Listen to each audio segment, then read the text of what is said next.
Allahumma arhamna bil Qur'an. Bismillahirrahmanirrahim. Assalamualaikum warahmatullahi wabarakatuh. Alhamdulillahi rabbil alamin wa bihi nasta'inu ala umuri dunya waddin, wassalatu wassalamu ala asyrafil anbiya'i wal mursalin sayyidina wa maulana Muhammadin wa ala alihi wa sahbihi wa man tabi'ahu ila yaumiddin. Bapak-bapak, ibu-ibu, hadirin hadirat, orang-orang tua saya, alim ulama, cerdik pandai, tak dapat saya sebutkan satu persatu. InsyaAllah kita ini semua hamba-hamba yang dimuliakan Allah subhanahu wa ta'ala. Amin ya rabbal alamin. Malam ini malam yang disebut sebagai Sayyidul Ayyam, induk dari segala hari, malam yang penuh dengan barakah. Kita masih diizinkan Allah untuk berkumpul bersama di rumah Allah, menghadiri majlis hadis Rasulullah SAW, dan ini nikmat yang besar. Maka kita awali dengan ucapan Alhamdulillahirabbil alamin. Kullu amrin zibalin, setiap amal yang baik, walam yubda bihamdillah, kalau tidak diawali dengan ucapan pujian kepada Allah, fahuwa aqta', maka amal itu putus, tak bernilai sebagai amal saleh.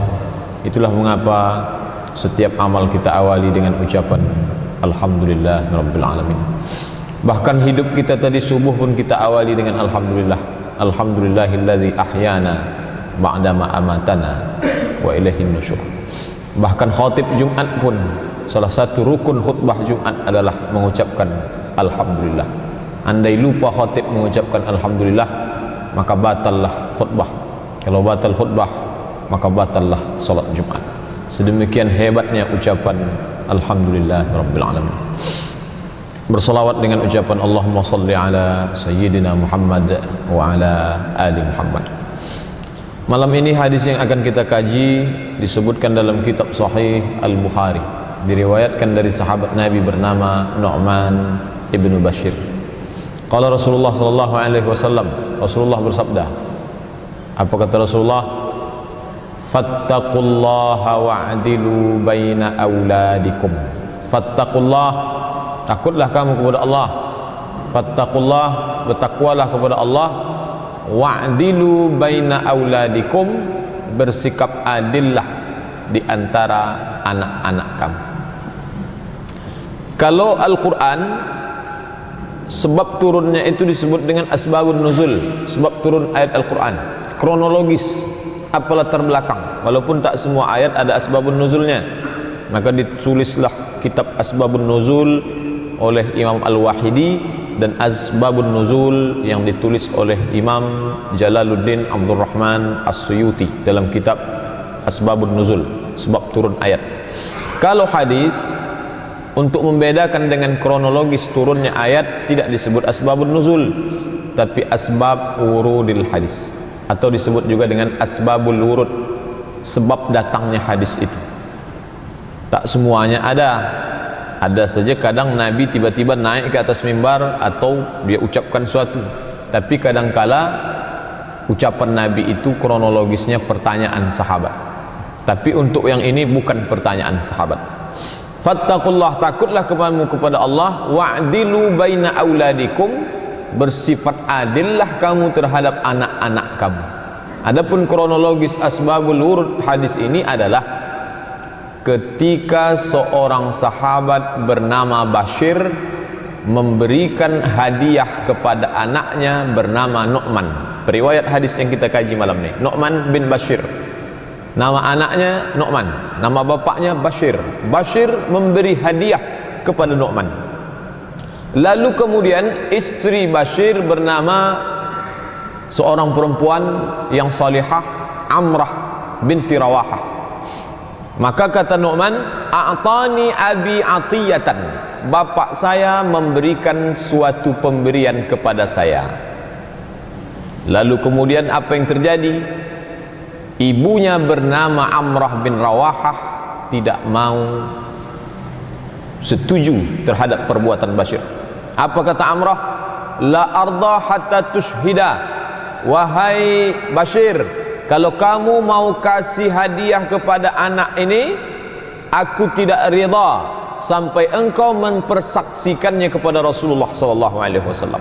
Begitu seorang perempuan yang salihah. Lalu kemudian datanglah Bashir menghadap Nabi sallallahu alaihi wasallam. Ya Rasulullah, inni a'taitu atiyatan.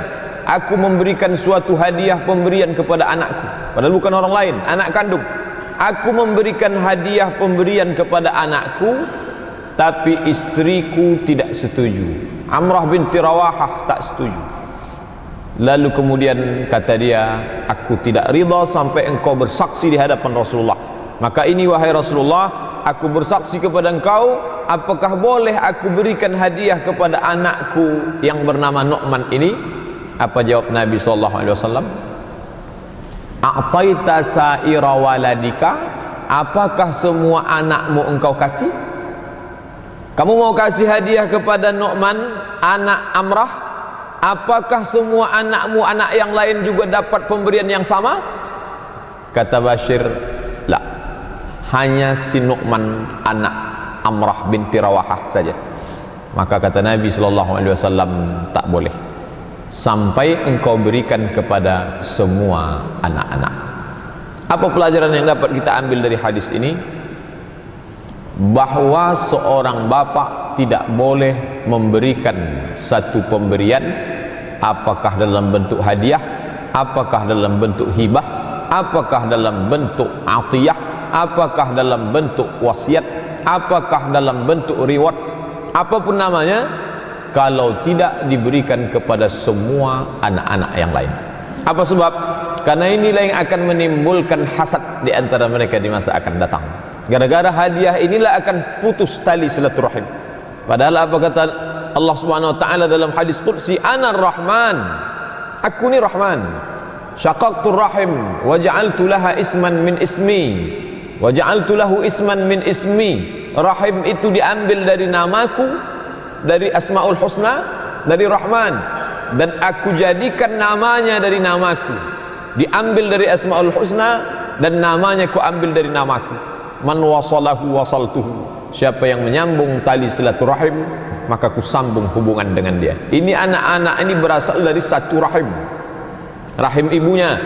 Lalu kemudian putus silaturahim itu gara-gara apa? Gara-gara hadiah yang diberikan oleh bapak karena tak adanya keadilan. Maka putus hubungan dia sesama saudara kandung. Apakah putus sampai di situ? Tidak. Man qata'ahu, siapa yang memutus tali silaturahim, qata'tuhu, maka aku pun akan memutus hubungan dengan dia.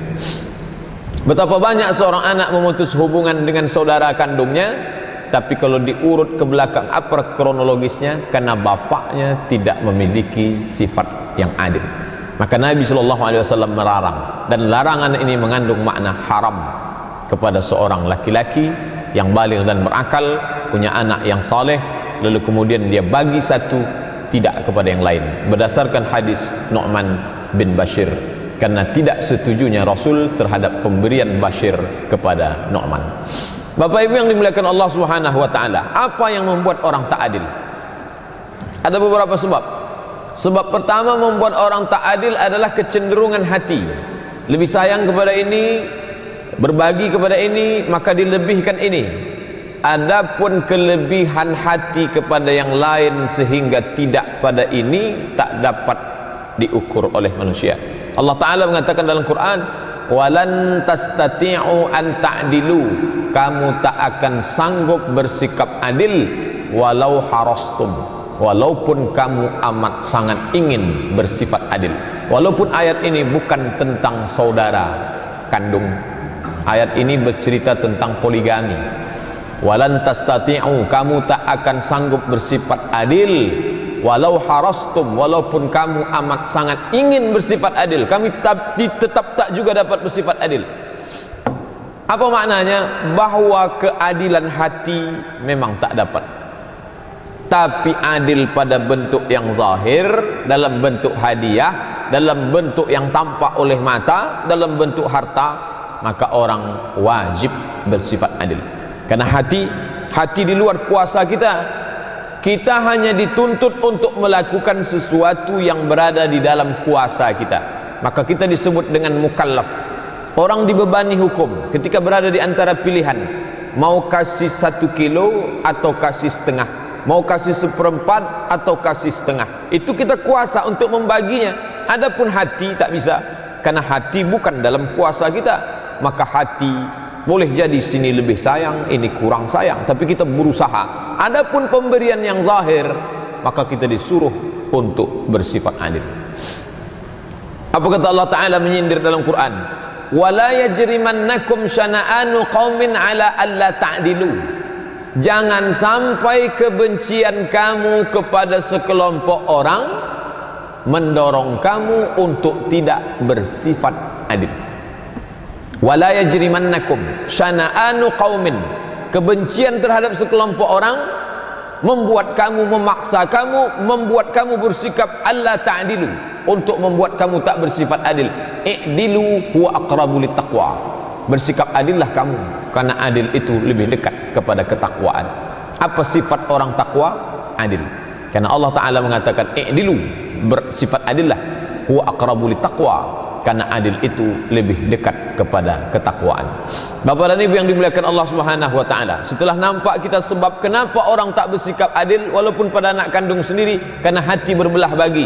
Maka keadilan hati memang sulit, tapi keadilan dalam bentuk nyata maka mestilah ditunaikan. Yang kedua, ada orang menganggap dia lebih paham daripada Allah Subhanahu wa Ta'ala, lalu dia pun menyangka inilah menurut saya. Inilah yang dikatakan orang berislam tapi tidak menyerahkan dirinya kepada Islam. Kalau saya bagi rata, dibagi menurut hukum fikih, dibagi menurut hukum Al-Quran, ini tak adil. Adil itu menurut saya begini. Atau seperti dalam kasus la yakhluwanna rajulun ma'amra'atin illa ma'azi mahramin. Tak boleh berdua-duaan laki-laki dengan perempuan yang bukan mahram di suatu tempat kecuali dengan mahram. Lalu dengan ringannya orang mengatakan, kami kan tak buat apa-apa, kami kan di dalam tempat yang tidak mungkin melakukan perbuatan dosa. Ini orang menyangka dia lebih paham daripada Allah Subhanahu wa Ta'ala. Atau ada orang menyangka, saya kan memang tak menutup aurat, tapi saya kan tak memancing hawa nafsu orang. Ini orang menyangka lebih paham, padahal tiap hari dia katakan hanifan musliman, aku condong kepada kebenaran, musliman, dan aku berserah diri kepada Allah. Maka orang yang berserah diri kepada Allah, dia serahkan hukumnya pada hukum Allah, dia serahkan pembagiannya kepada pembagian Allah, dia serahkan hidupnya kepada Allah. Karena tiap hari dia katakan inna salati wa nusuki wa mahyaya wa mamati. Ketika dalam salat dia katakan hidupku, matiku, pembagianku, hukumku untukmu ya Allah. Tapi dalam praktek kenyataan tidak, berarti tak sesuai antara ucapan dengan perbuatan. Maka ketika Allah mengatakan bagilah sesuai hukum Allah, maka mestilah dia mengikut apa yang disebutkan Allah dalam Quran dan apa yang disampaikan oleh Nabi Muhammad sallallahu alaihi wasallam. Ittaqullah, bertakwalah kepada Allah, wa'dilu baina auladikum, bersikap adillah di antara anak-anak kamu. Bapak Ibu yang dimuliakan Allah Subhanahu wa Ta'ala, bagaimana dengan Nabi Muhammad sallallahu alaihi wasallam? Apakah dia membagi kepada anak-anaknya? Ya. Apakah dia memberikan materi? Ketika perang Badar, perang yang sangat besar, terjadi pada tahun 2 Hijrah, lalu kemudian banyak mendapat harta warisan, harta rampasan perang yang disebut dengan ghanimah. Sampai-sampai Syekh Safiur Rahman Al-Mubarak Furi dalam kitab Ar-Rahiq Al-Maktum, kitab sejarah sirah Nabi yang populer ditulis di zaman modern, mengatakan hasil harta rampasan perang Badar itu kalau dihitung sekarang la taqillu an khamsina alfi dinarin zahabiyin, tak kurang dari 50.000 keping uang emas. Jadi kalau satu kepingnya itu 4,25 gram, kita patok 2 juta, tak kurang dari 50.000 keping. 2 juta kali 50.000 sama dengan 100 juta.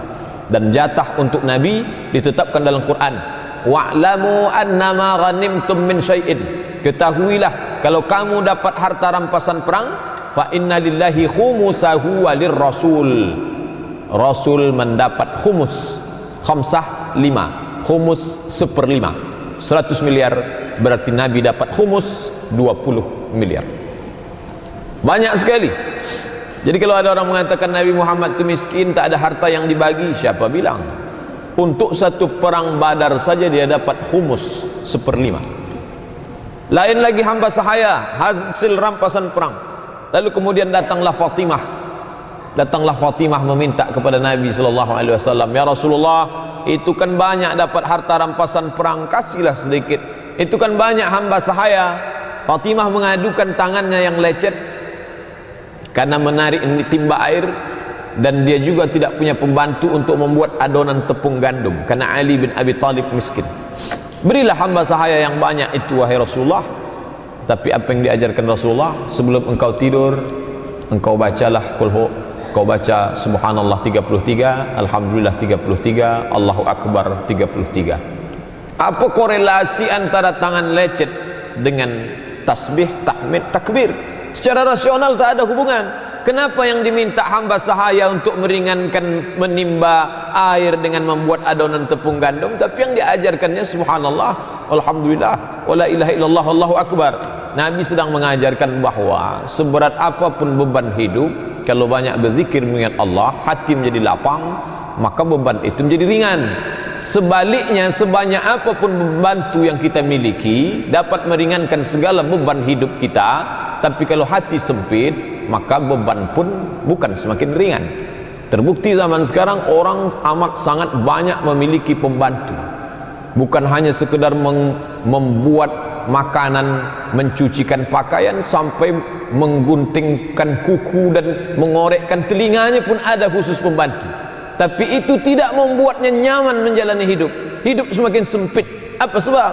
Karena hati sempit. Oleh sebab itu apa kata Allah? Ala bizikrillah, ketahuilah dengan banyak berzikir mengingat Allah, tatma'innul qulub, maka hati menjadi tenang. Tapi jangan gara-gara hadis ini lalu kita tidak memberi apa-apa kepada anak-anak. Ketika ditanya, kenapa kamu tak tinggalkan apa-apa kepada anak-anakmu? Nabi SAW tak kasih apa-apa kepada Fatimah. Dia hanya tinggalkan subhanallah 33, alhamdulillah 33, Allahu akbar 33. Itulah mengapa kita tak boleh mengambil satu hukum dari satu hadis saja. Tengok juga hadis yang lain. Ketika Nabi selesai haji wada, dia mengunjungi salah seorang sahabatnya yang sedang sakit keras. Lalu apa kata si sahabat itu? Ya Rasulullah, anakku tak banyak, cuma ada satu anak perempuan. Ambillah hartaku ini semuanya untuk perjuangan Islam. Apa kata Rasulullah? La, Nabi tak mau mengambil. Kalau engkau tak mau semua, asyatru, ambil setengah. Kata Nabi, la, Nabi pun tak mau mengambil setengah. Kalau engkau tak mau setengah, as-thuluthu, sepertiga. Apa kata Nabi? As-thuluthu katsir, sepertiga itu pun sesungguhnya masih banyak. Tapi Nabi tetap mengambil sepertiga, dan inilah dasar bahwa boleh meninggalkan wasiat di bawah sepertiga, ambang batas sepertiga.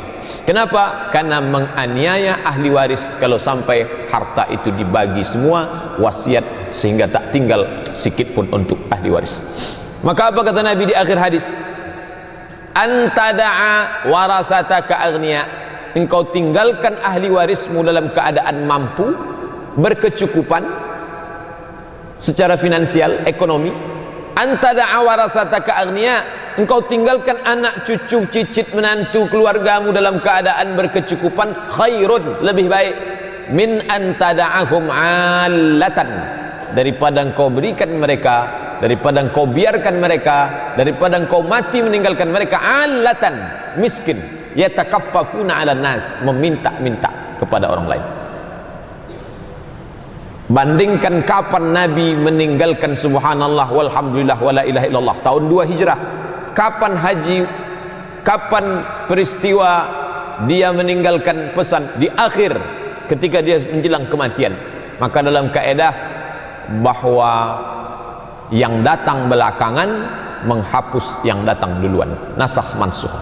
Oleh sebab itu, maka dalam Islam tak dapat menetapkan suatu hukum berdasarkan hanya satu hadis saja. Nabi mengajarkan, kau tinggalkan harta sehingga anak cucu yang mati kau tinggalkan dalam keadaan hidup itu mampu, lebih baik daripada kau tinggalkan mereka dalam keadaan miskin.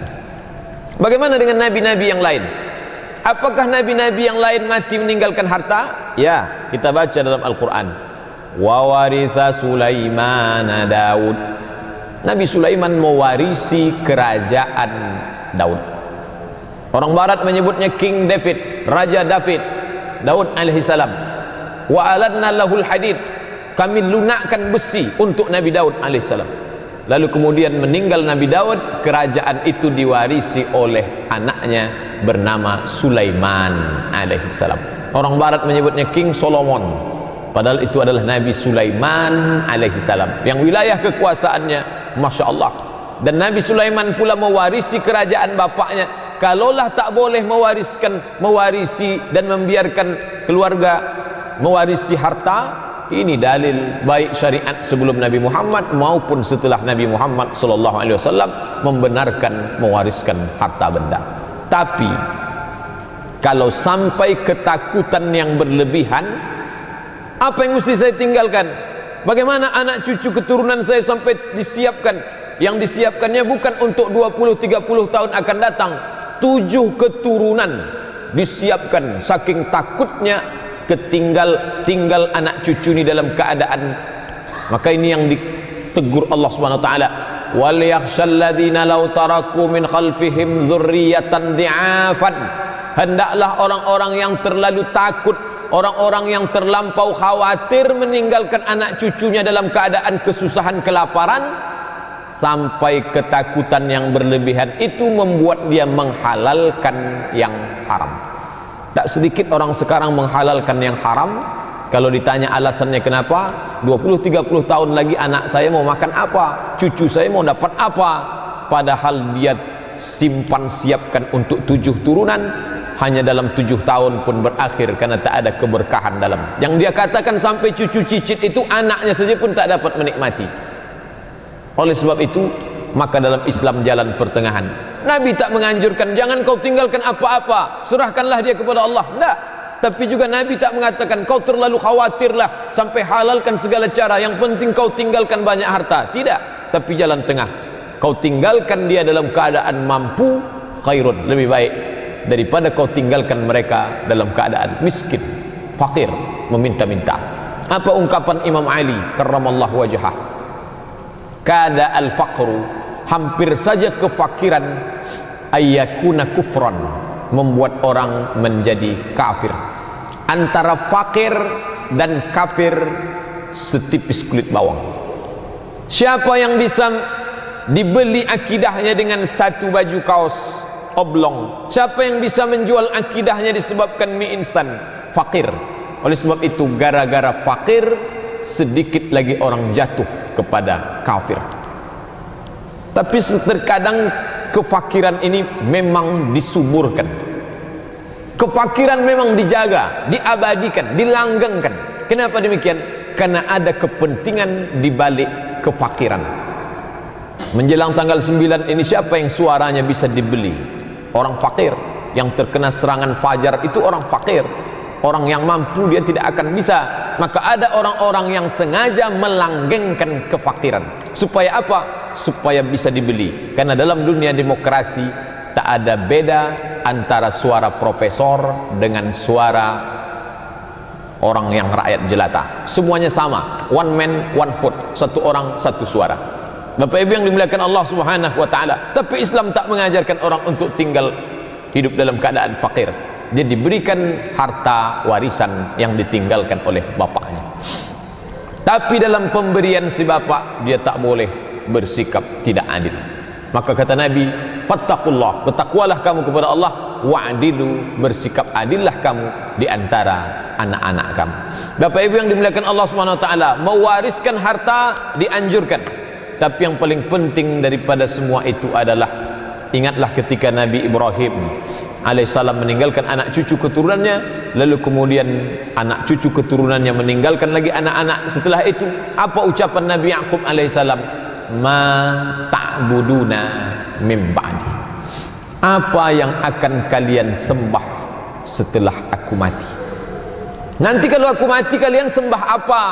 Apakah gara-gara tak dapat makan lalu kalian berubah menjual akidah?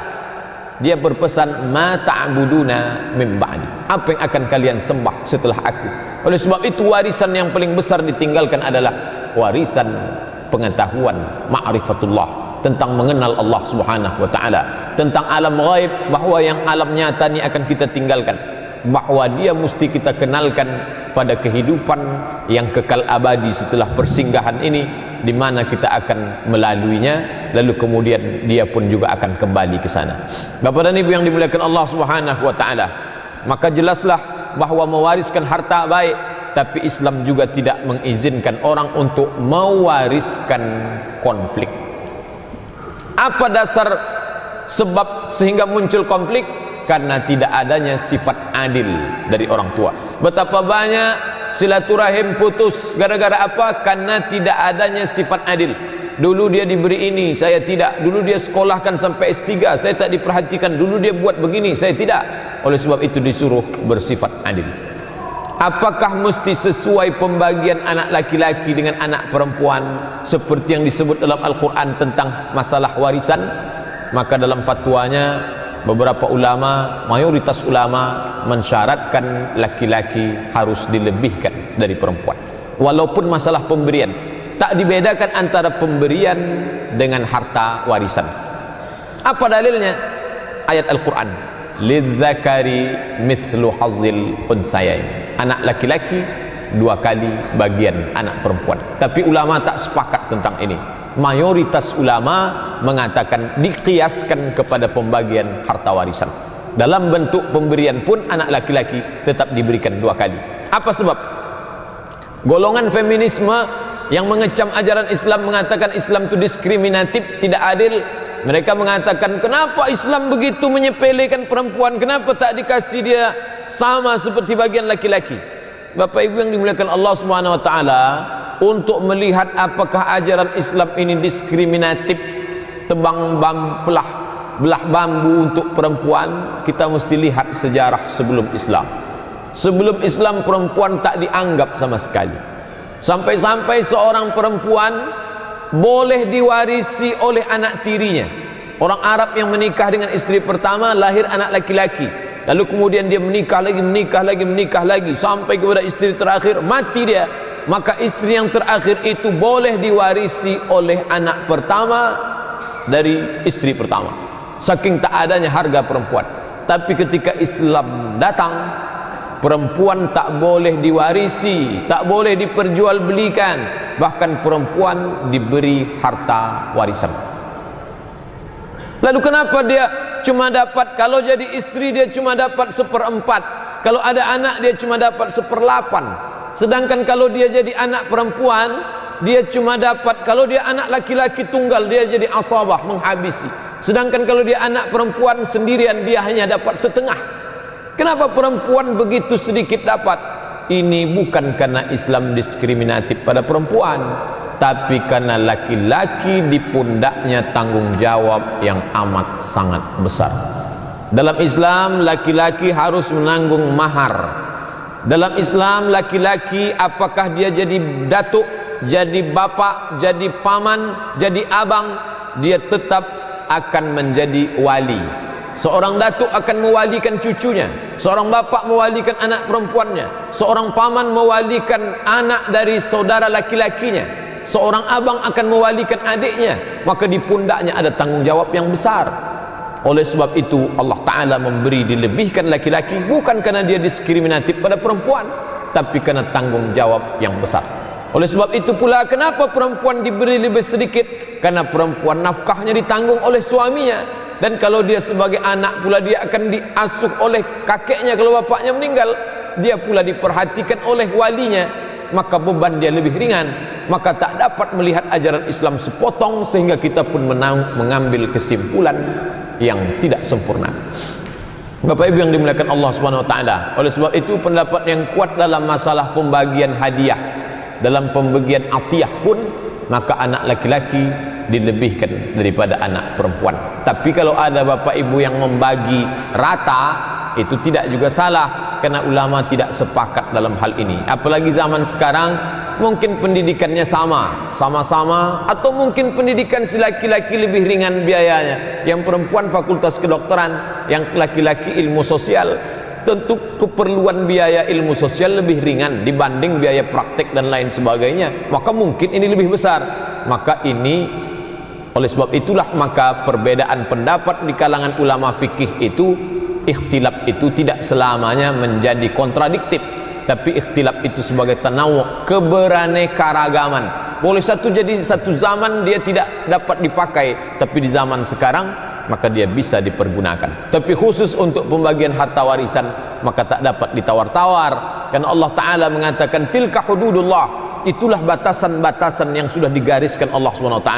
Wa man yata'adda hududallah, siapa yang melampau batas ini, faulaika, mereka itu disebut sebagai orang-orang yang zalim. Bapak Ibu yang dimuliakan Allah Subhanahu wa taala, ada 3 ancaman Allah dalam Quran untuk orang yang tak menerapkan hukum Allah dan Rasul. Wa man lam yahkum bima anzalallah faulaika humul kafirun, kafir. Wa man lam yahkum bima anzalallah, siapa yang tak menerapkan hukum Allah, faulaika hum, mereka itu zalimun, zalim. Wa man lam yahkum bima anzalallah, siapa yang tak menerapkan hukum yang dibawa Nabi Muhammad dari Allah Subhanahu wa taala, faulaika humul, mereka itu fasiqun, fasik. Kafir, zalim, fasik. Dalam konteks kenegaraan kita tak punya kuasa, maka kita tak masuk dalam hukum itu karena kita tak punya kuasa. Tapi dalam bentuk keluarga, laki-laki dia berkuasa terhadap istrinya, dan istri pula berkuasa terhadap anaknya. Mana contoh perempuan punya kuasa? Dalam hadis yang kita kaji malam ini, Amrah binti Rawahah menunjukkan kuasanya. Kalau ada orang mengatakan laki-laki dalam Islam itu superior, ar-rijalu qawwamuna 'alan nisa, laki-laki menjadi pemimpin bagi perempuan. Kalau sudah A kata laki-laki tak terbantahkan. Lihat dalam hadis ini, ketika Bashir membagi hadiah, Amrah binti Rawahah bisa bicara.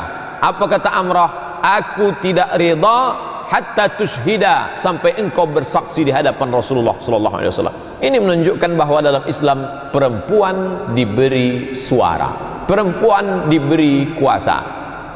Di sini pula kita melihat bagaimana salihahnya seorang Amrah binti Rawahah. Ternyata Bashir tidak hanya punya satu istri, bukan hanya Amrah binti Rawahah, ada istri dia yang lain.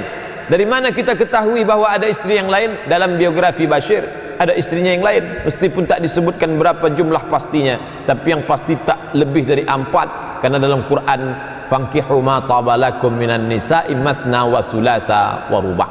Tapi dalam hadis ini dinyatakan bahwa Bashir memberi hadiah anaknya min Amrah, dari Amrah binti Rawahah. Apa maknanya? Menunjukkan bahwa ada anak-anak lain yang bukan dilahirkan Amrah binti Rawahah. Menurut logika akal, seorang suami yang punya banyak istri, pastilah istrinya akan meminta harta sebanyak-banyaknya untuk anak yang dia lahirkan, karena dia tak suka harta itu diambil oleh anak dari suaminya yang dilahirkan oleh perempuan lain. Tapi dalam kasus hadis ini, justru Amrah binti Rawahah tidak setuju kalau suaminya tidak membagi pembagian yang sama dengan anak-anaknya yang lain. Oleh sebab itu, kenapa nama sahabat ketika disebut Nu'man ibnu Bashir radhiyallahu anhuma, Bashir radhiyallahu anhu, Amrah binti Rawahah radhiyallahu anha, Allah meridai dia. Apa maknanya? Sebagai seorang perempuan, dia sudah dapat mengalahkan ego pribadinya demi untuk keadilan terhadap anak-anak, walaupun anak itu bukan dia lahirkan, justru dilahirkan oleh perempuan yang lain, yang mestinya dia amat sangat benci, dia amat sangat tak suka. Kenapa? Karena itu adalah madunya orang yang lain yang sudah mengambil hak anaknya. Semestinya dia lebih dapat lebih banyak seandainya tidak ada perempuan yang melahirkan anak yang lain. Tapi Amrah binti Rawahah sudah berhasil mengalahkan egonya. Dia tak ingin suaminya terjerumus dalam ketidakadilan, maka dimintakan fatwanya kepada Rasulullah sallallahu alaihi wasallam. Bapak Ibu yang dimuliakan Allah Subhanahu wa taala, ini juga mengajarkan kepada kita bahwa sahabat Nabi itu berijtihad menetapkan suatu hukum, tapi mereka tidak berani-beranian melaksanakannya langsung sebelum mempersaksikannya ke hadapan Rasulullah sallallahu alaihi wasallam.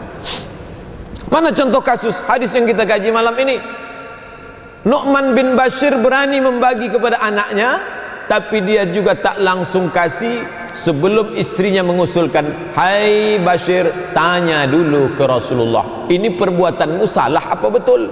Ini menunjukkan orang tak boleh berijtihad sendiri, tapi tanyakan dulu kepada orang yang lebih tahu tentang masalah hukum itu. Ketika Rasul masih hidup, Rasul SAW, ketika Rasul sudah meninggal, dalam hadis dikatakan al ulama warasatul anbiya. Maka tak benar kalau kita baca satu ayat, satu hadis, lalu kita simpulkan sendiri, lalu kita ambil hukum sendiri. Maka dalam Al-Quran dikatakan, fas'alu ahla dzikri, tanyalah kepada orang yang tahu, in kuntum la ta'lam, kalau kamu tak tahu. Tapi apakah semua amal itu ditanyakan sahabat dulu ke Nabi baru mereka lakukan? Tidak. Banyak contoh sahabat berani berbuat sendiri tanpa dia tanya ke Nabi. Contoh, Nabi memanggil Bilal, hai Bilal, ta'al, Bilal, mari kemari. Sami'tu dafana 'alaika fil jannah, aku mendengar suara gesekan sandalmu dalam surga. Apa amalmu wahai Bilal? Apa jawab Bilal? Aku tak pernah berwudu, melainkan setelah wudu aku salat sunat 2 rakaat. Ini menunjukkan bahwa Nabi tak pernah mengajarkan salat sunat setelah wudu. Nabi pun tak pernah melakukannya. Bilal berijtihad sendiri dan Nabi membenarkan ijtihad Bilal. Apa bedanya dengan ijtihad yang dilakukan oleh Bashir kepada anaknya? Beda.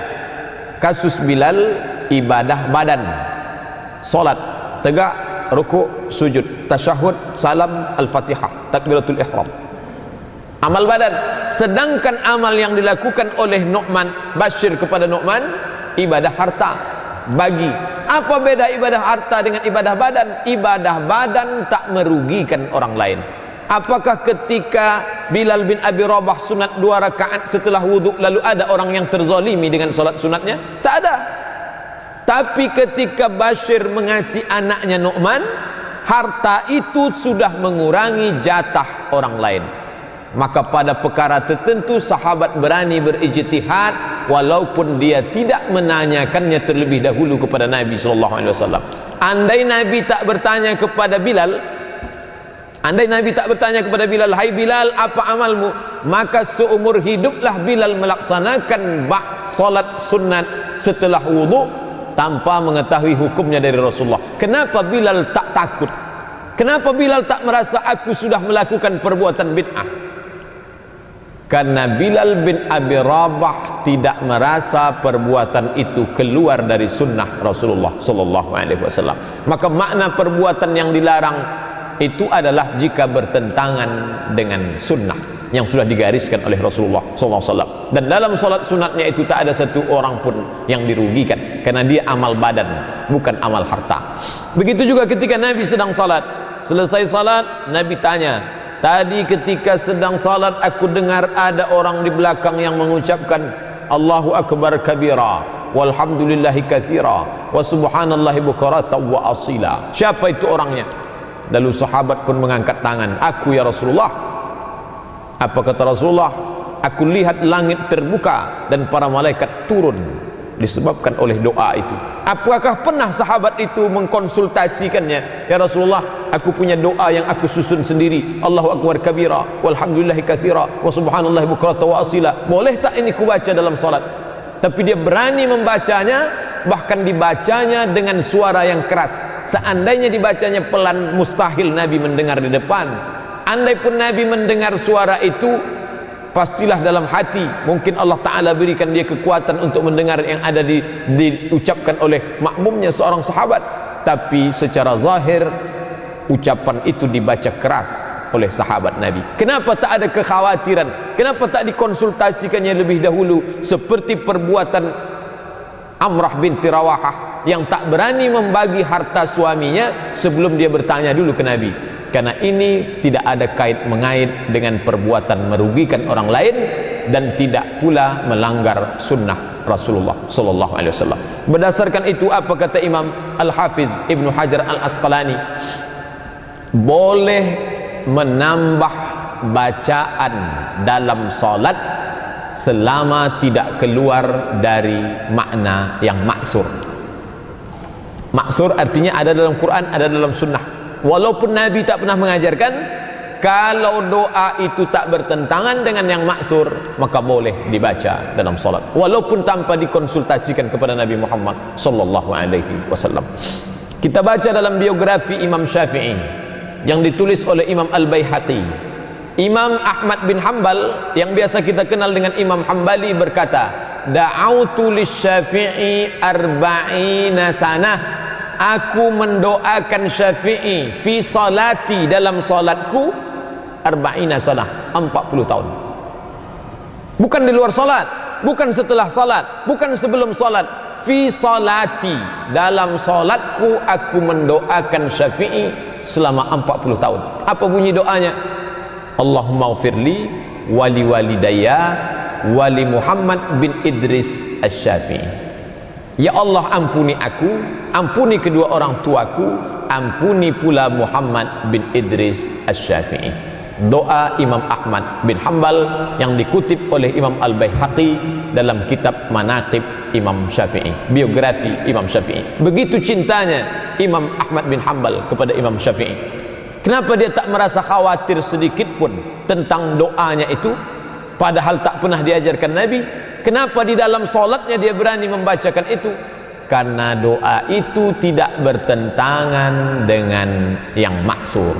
Tapi ketika doa itu bertentangan, mengandung makna kemusyrikan, membuat kalimat-kalimat yang tak diajarkan Nabi maknanya, bertentangan dengan Al-Quran dan Sunnah, barulah dia tergolong dalam perbuatan bid'ah mungkarah. Tapi dalam masalah harta tak boleh, karena ketika pembagian harta itu, andai berani-beranian Bashir membagi kepada anaknya, lalu kemudian tak dikonsultasikan kepada Nabi, mati dia, maka dia sudah berbuat zalim kepada orang lain. Banyak orang menganggap ini anak-anak saya, ini harta pun harta saya, ini hasil dari perbuatan saya, harta ini pun saya yang mencari. Memang kalau saya bagi ke sini, saya kasih ke sini, siapa yang rugi? Ini orang sombong, karena tiap pagi tiap petang dia katakan lillahi ma fis samawati wa ma fil ard. Apa yang ada di langit, apa yang ada di bumi, lillah, milik Allah. Kalau itu milik Allah, maka pakai aturan Allah, bukan pakai aturan ini, bukan pula pakai aturan ini. Menurut perasaan saya ini tak salah, perasaan tak main. Menurut logika akal rasional saya ini tak salah, akal tak main. Maka pada saat itu yang dipakai adalah aturan pemilik lillahi ma fis samawati wa ma fil ard. Tiap hari kita diajarkan untuk mengucapkan Allahu la ilaha illa huwal hayyul qayyum la ta'khudhuhu sinatun wala naum lahu ma fis samawati wa ma fil ard. Apa makna dia punya langit, dia punya bumi?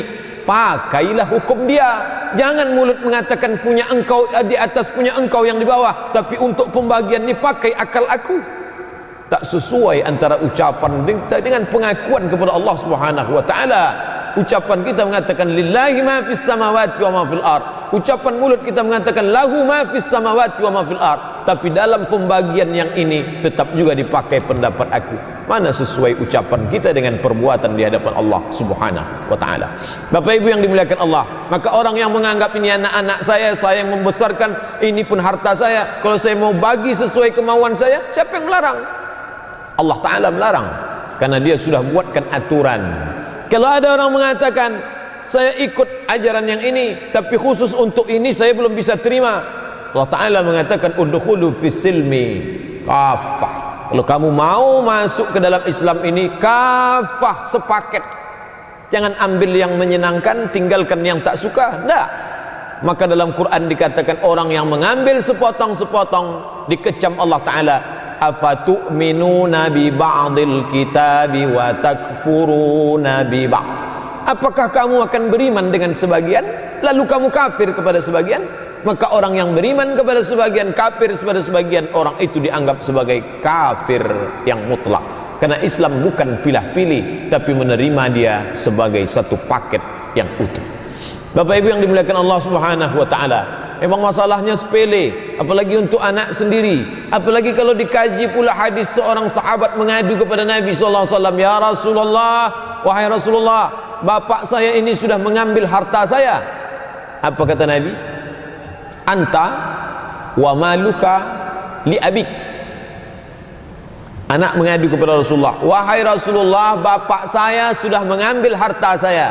Dia berharap Nabi membela dia, tapi Nabi mengatakan anta wa maluka li abik, kamu dan hartamu punya bapakmu.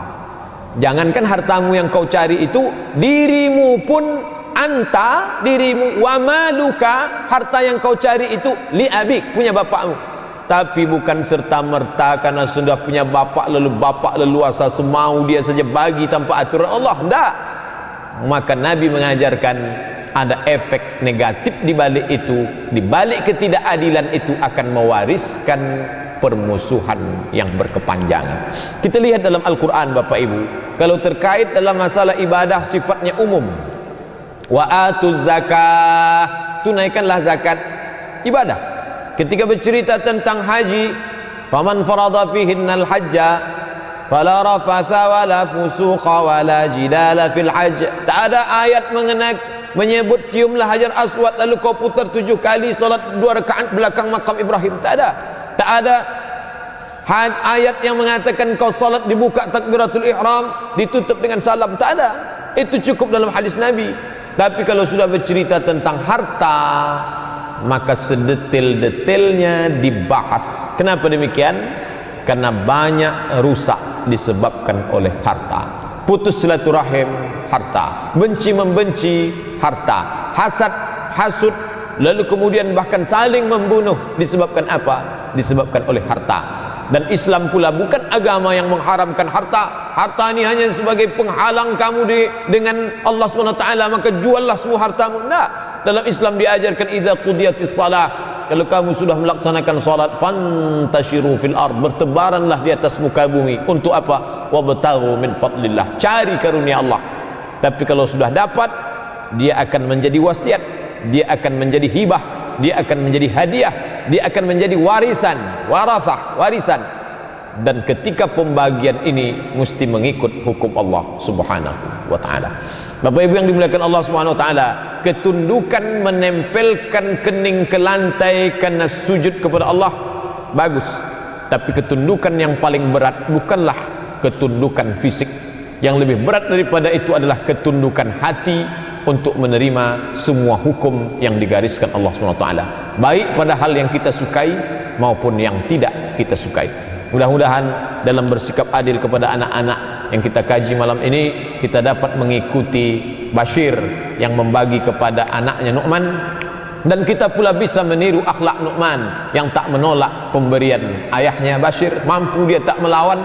Dan kita pula bisa menjadi perempuan, ibu-ibu, kaum perempuan bisa menjadi Amrah binti Rawahah yang sanggup bersikap adil, karena kita disuruh mengikuti jejak para sahabat Nabi sallallahu alaihi radhiyallahu anhum ajma'in.